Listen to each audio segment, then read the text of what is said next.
Las reacciones por el descubrimiento de la estructura que defraudaba al fisco no paran. Esta vez el CACIF se manifestó ante la grave crisis institucional que atraviesa el país. En una reunión que sostuvieron los empresarios con el presidente Otto Pérez Molina, hablaron de los últimos hechos de corrupción en los cuales se ha visto envuelto el gobierno. Y en la misma hicieron 3 peticiones al mandatario. 1. Que el Ejecutivo tome la iniciativa de investigar con medidas concretas y resultados efectivos en un corto plazo.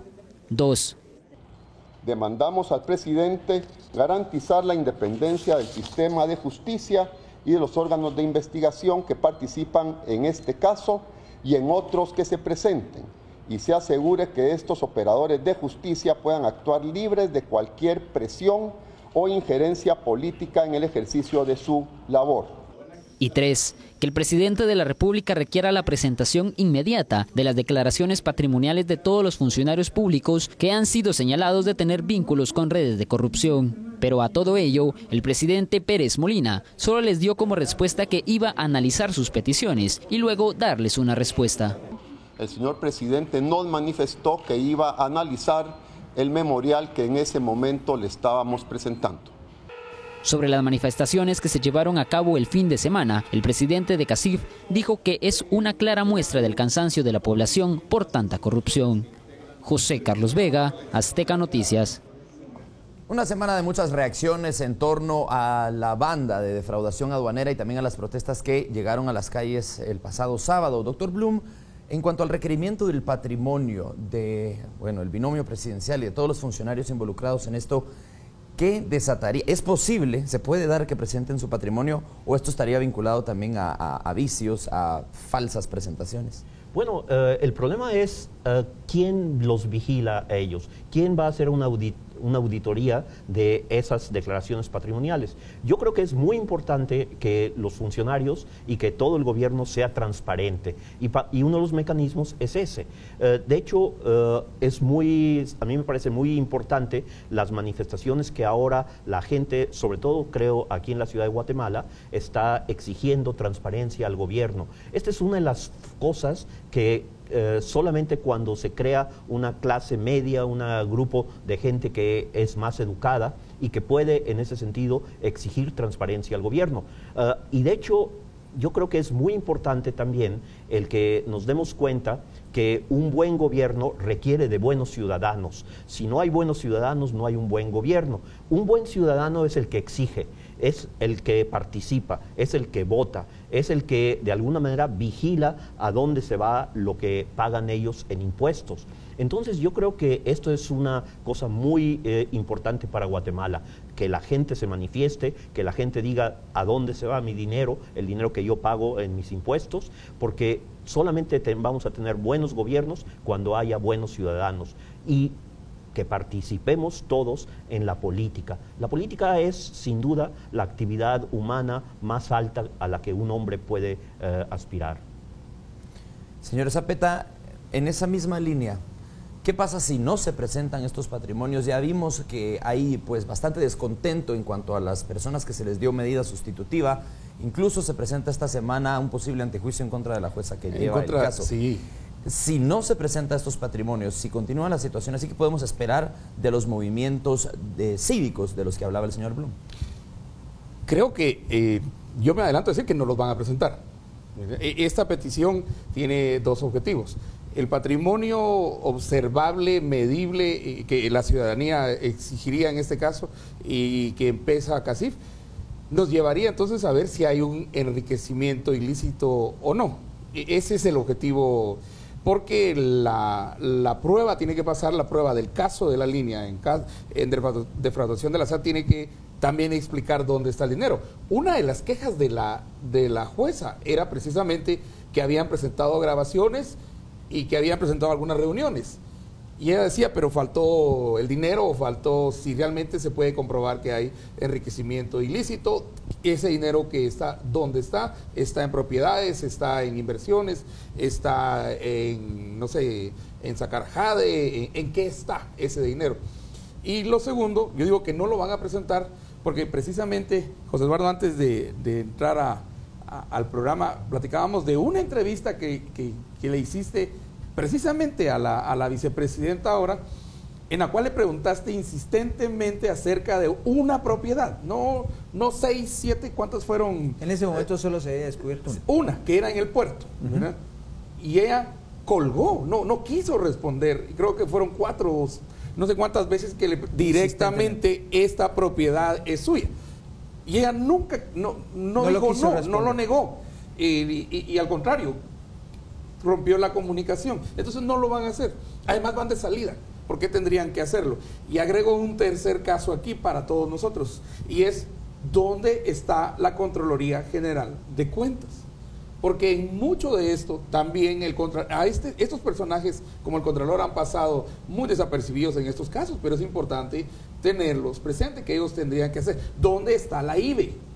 ¿Dónde está la IVE? Porque la IVE, si un ciudadano va a depositar $10,000, lo registran a uno, le piden hasta examen de sangre a veces, ¿verdad? Para poder depositar $10,000, que son 80,000 quetzales, ¿verdad? Por ahí. Es como un gran delito, es como que uno tiene que probar eso. Las grandes propiedades que no tenían antes de gobierno y que tienen ahora, eso es lo que se está pidiendo. O sea, hay un objetivo que va más allá, y ese es el que nosotros como ciudadanos tenemos que seguir exigiendo como ciudadanía responsable, como estabas explicando. Y yo insisto, no lo van a presentar. No lo van a presentar. No lo van a presentar. José Eduardo, hablando de esto, como el Contralor, hay muchos funcionarios como la Intendente que esto pasó bajo sus narices, literalmente, cuando ocupaban los cargos. ¿Se les puede imputar alguna culpa a la hora de que pues no se hayan dado cuenta de lo que estaba pasando? Hablemos en el caso específico del Contralor, como lo mencionaba el señor Zapeta. Bueno, obvio, debería de podérseles imputar una responsabilidad. Uno de los grandes males que tenemos en nuestro país y en nuestros países es que los funcionarios no son responsables de nada. Aquí pasa de todo, pero nadie es responsable de nada. Entonces, no hay eso que existe en los países desarrollados, en donde si pasó esto, hay una consecuencia directa para el funcionario que lo dejó pasar. Aquí no hay. Por eso es que las declaraciones patrimoniales no esperemos mucho de ello. Las entreguen o no las entreguen, todos sabemos que todo esto está en un alambicado sistema de testaferros, sociedades anónimas, gente que presta su nombre. Periodísticamente se ha podido sacar, porque han habido muy buenos artículos en donde le hacen todo ese seguimiento. Podría haber una unidad de investigación de parte del Ministerio Público. A ellos tienen que hacerlo. La CICIG, que tanto se jacta de eso, ellos tienen que hacerlo para presentar un buen caso. Pero tenemos una verdad que hasta el momento es periodística y otra que es la verdad legal, que es la que hay que demostrar en los tribunales de justicia. Y es por eso que en el caso de la juez, nosotros no conocemos qué es lo que se le ha presentado a los jueces, si el caso está bien armado. La juez, entiendo yo, explicaba, miren, pero es que los están acusando de tal cosa y no han presentado esto, no han presentado el otro, tengo que dejarlos en libertad bajo fianza. Y esa es la parte que no conocemos. Para nosotros es evidente por los artículos de prensa, y es evidente porque conocemos todo el uso de alambicado de testaferros, sociedades, etcétera, etcétera, para el ocultamiento. Entonces, no esperemos mucho de las declaraciones patrimoniales, porque muchos las han presentado, las sobredimensionan porque ya saben que van a llenar la bolsa, y entonces están como preparados para algunas cosas. Pero, por ejemplo, en las famosas finquitas de por ahí por Zaragoza, ¿verdad? Que formalmente fueron compradas en un precio, con el hecho de evadir el impuesto, pero además de ponerlas como que son propiedades mucho más pequeñas e insignificantes. Esa es la verdad que consta, la verdad legal, que consta en documentos. Pero eso no corresponde con la realidad. Y esa es la que está sacando la prensa.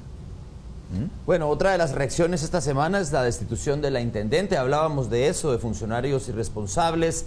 Ella dice que pues no tenía conocimiento y que de lo que tuvo conocimiento pues asistió a las investigaciones. Ahora ya no forma parte de la Superintendencia de Administración Tributaria. Esta es la información más detallada. Claudia Méndez no es más la intendente de aduanas. El superintendente interino Elder Fuentes decidió removerla del cargo. Méndez ha recibido fuertes críticas porque la red de defraudación aduanera denominada La Línea operaba frente a sus narices. Al consultarle a Fuentes cuáles son las razones que motivaron a la remoción de Méndez, este fue incapaz de responder. Se están analizando informes de auditoría interna, recursos humanos, informática y demás, pero por el momento, insisto, el puesto es de libre remoción. La auditoría interna de la SAT tenía conocimiento de la forma en que operaba la línea desde el 29 de enero de este año. Sin embargo, la institución nunca lo denunció porque el superintendente estaría implicado.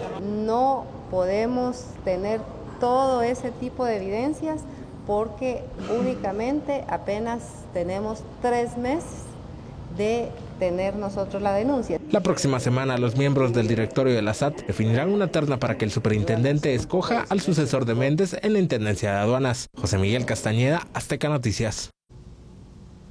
Señor Blum, tenemos una superintendencia a pocos meses de que termine el gobierno de Otto Pérez Molina sin cabeza, sin rumbo, sin directorio completo.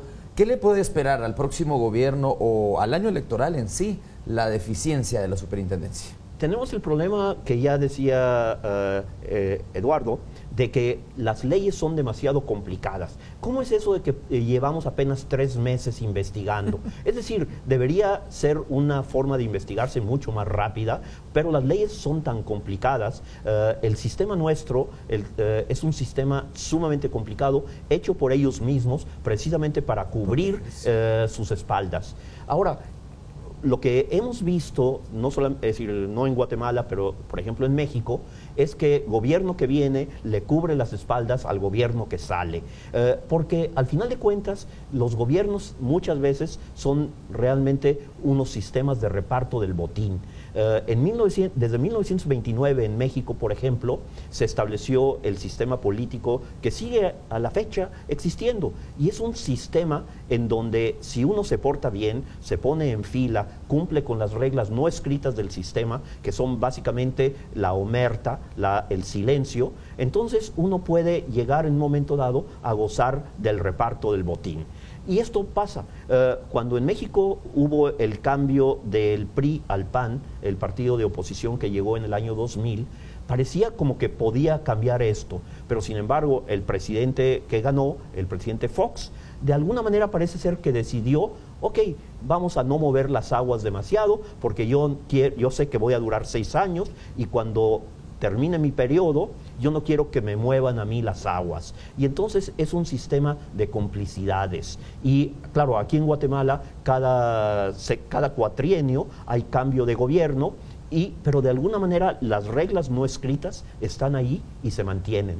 Tienen su código. Tienen su código secreto, que no es tan secreto. Ahora la sociedad está dándose cuenta de que en un mundo moderno, en donde en Japón, en Corea, en los Estados Unidos, cualquier funcionario que comete una falta, inmediatamente se le pide responsabilidad. Por ejemplo, en nuestro idioma, en el español, no existe una traducción exacta de lo que es accountability. Y esto es algo que no es solamente la falta de una palabra, sino parecería que es la falta de un concepto y de una realidad que aquí no sabemos cómo funciona. Es decir, ¿qué significa eso? Exigir responsabilidad, pero para eso necesitamos la transparencia. Y tampoco tenemos la transparencia porque, como decía Eduardo, tenemos toda una serie de testaferros, prestanombres, sociedades anónimas, etcétera, etcétera, donde es muy fácil encubrir las propiedades.